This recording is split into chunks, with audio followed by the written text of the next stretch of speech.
کر کے کسی چیز کے ہونے کا علم فراہم کرتے ہیں، اور یہ علم مختلف مراحل سے گزر کر لامسا بن جاتا ہے۔ ناک کے دو سوراخ ہمیں قوت شامہ عطا فرماتے ہیں۔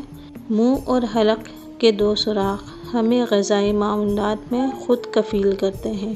ایک طرف ہماری تمام غذائی ضروریات کا دار و مدار اس سوراخ پر ہے، دوسری طرف یہ سوراخ قوت گویائی عطا کرتے ہیں۔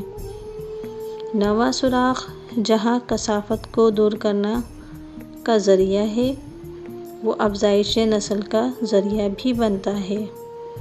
غذا میں سے توانائی حاصل کرنے کے بعد جو فضلہ باقی رہ جاتا ہے، 10واں سوراخ ان کے اخراج کا ذریعہ ہے۔ یہ ایک نظام ہے جو تواتر کے ساتھ قائم ہے اور قیامت تک قائم رہے گا۔ ہمیں بیج کے پھوٹنے پر 3 چیزوں کا ادراک ہوتا ہے: ایک تنا اور 2 پتے۔ اس تخلیقی عمل سے یہ بات سامنے آ چکی ہے کہ ہر چیز اور ہر وجود 2 رخوں پر قائم ہے، اور پھر یہ 2 رخ تقسیم ہو کر کئی رخ بن جاتے ہیں۔ آدمی بھی 2 رخوں سے مرکب ایک تصویر ہے۔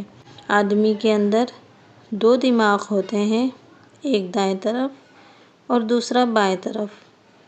2 آنکھیں ہوتی ہیں، ناک کے 2 نتنے ہوتے ہیں۔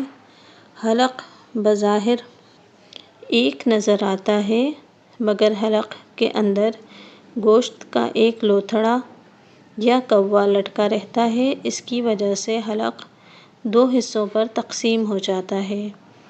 2 ہاتھ ہوتے ہیں، 2 ٹانگیں ہوتی ہیں، 2 پیر ہوتے ہیں، 2 گردے ہوتے ہیں، 2 جگر ہوتے ہیں۔ دل کو اگر تقسیم کیا جائے تو وہ ایک پردے کے ذریعے بنیادی طور پر 2 حصوں میں تقسیم ہو جاتا ہے۔ پھیپھڑے 2 ہوتے ہیں۔ علی ھذا القیاس انسانی مادی جسم کا جب تجزیہ کیا جاتا ہے تو ہم یہ تسلیم کرنے پر مجبور ہیں کہ انسان کی تخلیق 2 رخوں پر قائم ہے۔